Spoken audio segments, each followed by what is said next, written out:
Again, son of good family, as for what is meant by universally dedicating all merit, this refers to dedicating all the merit produced by all these vows, from the first, revering all Buddhas, up to and including constantly according with beings, dedicating it to all beings throughout the Dharma realms and the realms of space, wishing thereby to enable beings to always gain peace and happiness and remain free of the sufferings of sickness, wishing that whenever they want to practice evil dharmas, they will not succeed,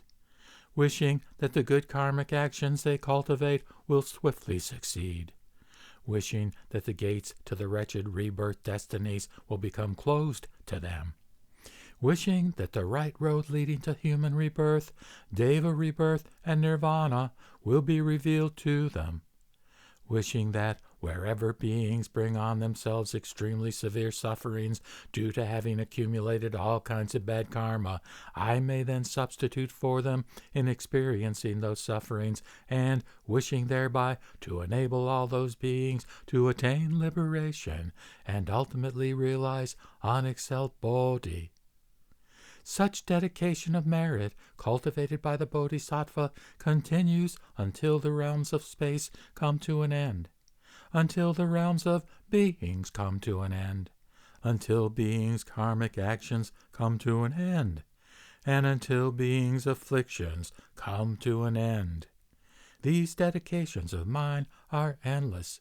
They continue on in each successive mind moment, uninterrupted, and free of any weariness in the actions of body, speech, and mind. Son of good family, this is what constitutes the complete fulfillment of the Bodhisattva Mahasattva's 10 great kinds of vows. If bodhisattvas accord with and enter into these great vows, then they are able to ripen all beings. They are able to accord with Anuttara Samyak Sambodhi, and they are able to completely fulfill Samantabhadra Bodhisattva's ocean of practices and vows. Therefore, son of good family, you should understand the meaning of these in this way. Suppose that there was a son or daughter of good family who filled all the measureless and boundless worlds of the 10 directions, as numerous as the atoms in an ineffable number of Buddha chestras, with the supremely marvelous 7 precious things, and the most superior peace and happiness of humans and devas, after which they then gave these as gifts to all the beings in all those worlds, and also made offerings to all the Buddhas and Bodhisattvas in all those worlds, doing so continuously and without interruption for kalpas as numerous as the atoms in just so very many Buddha chestras. As for the merit acquired by that person from doing this, if it were then compared to the merit acquired by some other person who merely heard these kings of vows pass through their ears but once, all of that former person's merit would not amount to 100th part, would not amount to 1,000th part, and would not amount to even a single part in an Upanishad of parts of this latter person's merit. Suppose that there was yet another person who, with a mind of deep faith, accepted, upheld, read, and recited these great vows, or merely wrote out but one of its 4-line verses. This person would quickly be able to extinguish even the karma of the 5 deeds entailing immediate retribution. He would be able to melt away all the many kinds of suffering and torment from the world's illnesses of body and mind, as well as from all his evil deeds, as numerous as the atoms in a Buddha Shastra. All the armies of Mara, the Yakshas, Rakshasas, Kumbhandas, Pishakas, Bhutas, and others, all the evil ghosts and spirits that drink blood and eat flesh, they would all stay far away from him, or sometimes they would even resolve to remain close by and protect him. Therefore, if there is any person who recites these vows wherever he goes in the world, he becomes as unimpeded as the moon in space, escaping from a veil of clouds. He is one who is praised by all Buddhas and Bodhisattvas. one who should be revered by all humans and devas, and one to whom all beings should make offerings. Such a son of good family as this becomes well able to acquire rebirths in a human body, in which he fulfills all the meritorious qualities of Samantabhadra.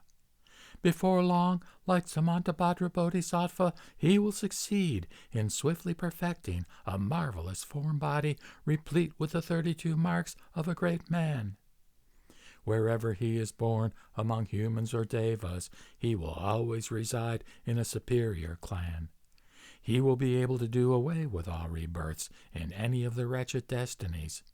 will be able to separate from all bad friends, will be able to subdue all adherents of non-Buddhist paths, and will be able to gain liberation from all afflictions. In this, he is like the king of lions, who overwhelmingly defeats the many other kinds of beasts. He is one who is worthy to receive the offerings of all beings. Moreover, when this person draws near to the end of his life and reaches the very last ksana, in which all his faculties fade, in which all of his relatives and retinue leave him, in which all his awesome power disappears, and in which none of his ministers, great officials, palaces, cities, inner and outer palace possessions, elephants, horses, carriages, precious jewels, or treasures follow along with him. It is only these kings of vows that do not abandon him. They always lead him forth, so that in but a single ksana he is immediately reborn in the land of ultimate bliss.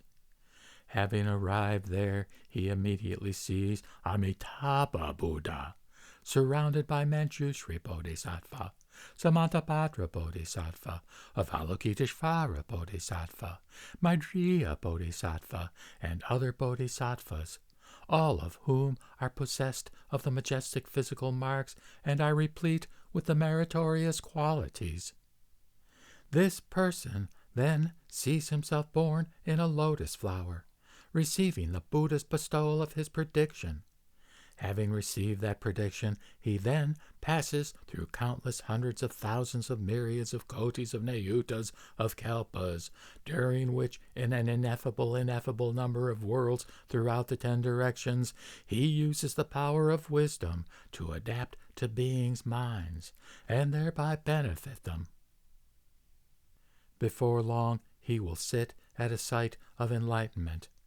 vanquish the armies of Mara, attain the universal and right enlightenment, and turn the wheel of the sublime Dharma. He will then be able to cause beings in worlds as numerous as the atoms in a Buddha Shastra to arouse the resolve to attain Bodhi. Adapting to their faculties and natures, he will teach and ripen them until, having exhausted an ocean of future kalpas, he will have been able to extensively benefit all beings.